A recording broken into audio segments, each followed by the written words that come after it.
Hello guys, welcome to the channel. So इस video में हमारा टॉपिक है थ्रेशोल्ड स्टिमुलस। मतलब एक्शन पोटेंशियल में थ्रेशोल्ड स्टिमुलस के बारे में जिक्र किए थे।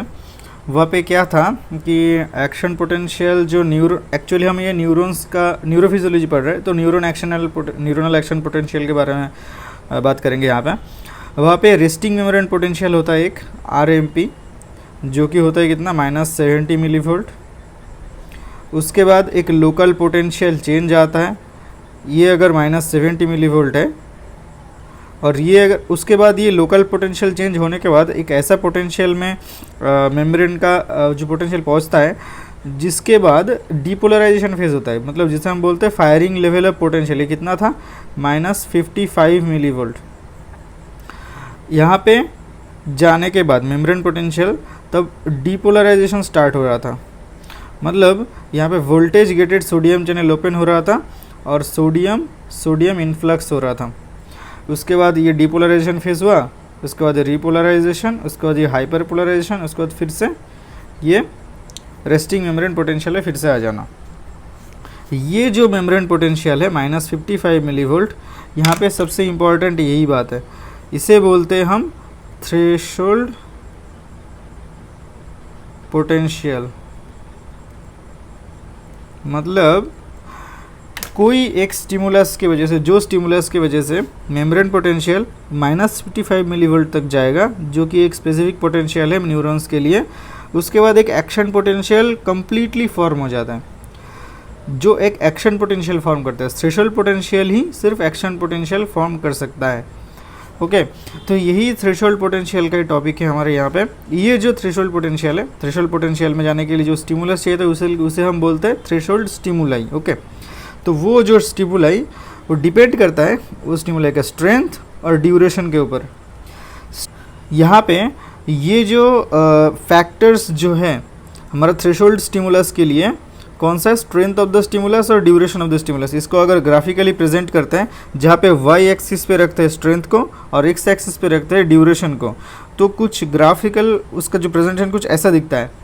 जहाँ पे हम देखेंगे ये इसका इम्पोर्टेंस क्या है। देखो ये जो 1 है, 1 एक मिनिमम एक जो एक स्ट्रेंथ है जो ज़रूरी होता है एक रिस्पॉन्स के लिए।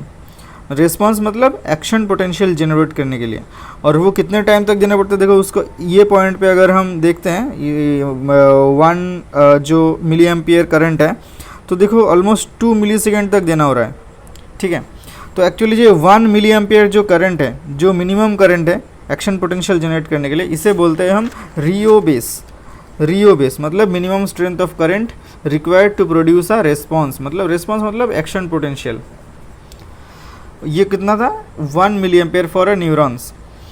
और क्रोनैक्सी, मतलब देखो क्रोनैक्सी क्या है, ये टाइम को डिपेंड करता है, ये एक टाइम फैक्टर है, मतलब एक्स एक्सिस का फैक्टर है, और रियोबेस वाई एक्सिस का स्ट्रेंथ का फैक्टर था। क्रोनैक्सी क्या है, ये जो मिनिमम करंट है इसको अगर ट्वाइस कर देते हैं तो मतलब कितना 2 मिली एम्पियर, वो कितना टाइम तक देना पड़ेगा मिनिमम, जिसके वजह से एक एक्शन पोटेंशियल जनरेट होगा। वो देखो 1 मिली सेकेंड है, उसे बोलते हैं क्रोनैक्सी। मतलब time required for twice rheobase current to produce a response. कुछ एक specific amount of strength, specific amount of time के लिए देने के बाद एक रिस्पॉन्स प्रोड्यूस होता है, और वो जो स्टिमुलस है उसे हम बोलते हैं थ्रेशोल्ड स्टिमुलस। वही थ्रेशोल्ड स्टिमुलस प्रोड्यूस होता है कुछ एक स्पेसिफिक अमाउंट ऑफ स्ट्रेंथ को स्पेसिफिक अमाउंट ऑफ ड्यूरेशन के लिए अगर हम देते हैं, तो एक स्टिमुलस प्रोड्यूस होता है, स्पेसिफिक स्टिमुलस, जो कि थ्रेशोल्ड स्टिमुलस होता है। उसका ग्राफिकल प्रेजेंटेशन कुछ ऐसा होता है। वहाँ पे जहाँ पे मिनिमम जो करंट देना होता है वो होता है रियोबेस करंट, वो होता है 1 मिली एम्पियर।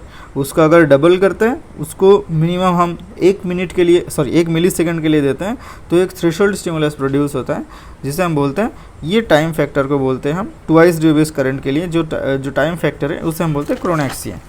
मतलब जिसके ये जो क्रोनैक्सी, क्योंकि टाइम लेता है कितना जल्दी वो एक एक्शन पोटेंशियल प्रोड्यूस कर सकता है, उसको डिफाइन करता है।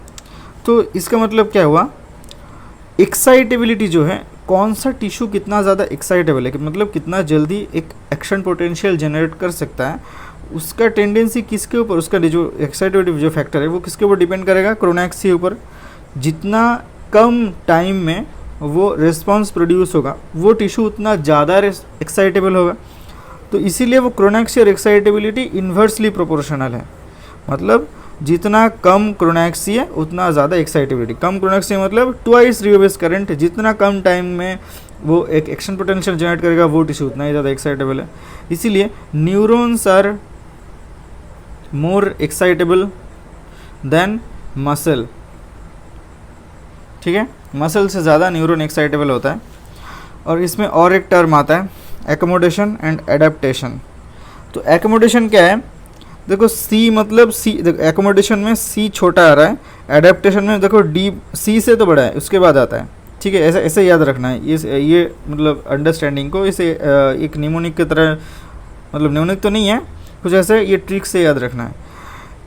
सी छोटा है डी से, मतलब छोटा कुछ पैरामीटर यहाँ पे क्या है, सब थ्रेशोल्ड स्टिमुलस, मतलब जितना थ्रेशोल्ड स्टिमुलस है, जितना चाहिए वो -55 मिलीवोल्ट में पहुँचने के लिए जिस स्टिमुलस को, वो उतना स्टिमुलस तो नहीं है, उससे छोटा कोई स्टिमुलस, उससे छोटा ड्यूरेशन का है, छोटा स्ट्रेंथ का कोई स्टिमुलस अगर है, वो रिपीटेडली मल्टीपल ऐसा कुछ स्टिमुलस अगर रिपीटेडली दिया जाता है, उसकी वजह से कोई एक्शन पोटेंशियल जनरेट नहीं होता है। क्यों? क्योंकि यहाँ पे एक्शन पोटेंशियल में जब हम पढ़े थे एक्शन पोटेंशियल और ग्रेडेड पोटेंशियल के डिफरेंस में, यहाँ पे समेशन नहीं होता है। जो एक्शन, जो पोटेंशियल का जो समेशन है, स्टिमुलस का जो समेशन है वो नहीं होता है यहाँ पे एक्शन पोटेंशियल में। इसीलिए सब थ्रेशोल्ड स्टिमुलस कितना भी ज़्यादा दो, वो थ्रेशोल्ड स्टिमुलस अगर नहीं मिलेगा तो एक्शन पोटेंशियल जनरेट नहीं करेगा। ठीक वैसे एडेप्टेशन मतलब डी बड़ा होता है तो थ्रेशोल्ड से ज़्यादा, मतलब सुप्रा थ्रेशोल्ड स्टिमुलस, ज़्यादा बड़ा अमाउंट का स्टिमुलस अगर वहाँ पे भी रिपीटेड दिया जाए तो वो कोई रिस्पॉन्स प्रोड्यूस नहीं करता। इस मतलब घटना को एडेप्टेशन बोलते हैं, और अगर सब थ्रेशोल्ड के लिए बोलते हैं हम एकोमोडेशन। ओके, तो ये एक छोटा एक टॉपिक था हमारा थ्रेशोल्ड स्टिमुलस के related.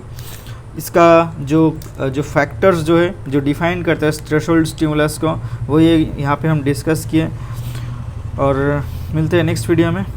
Till then good bye.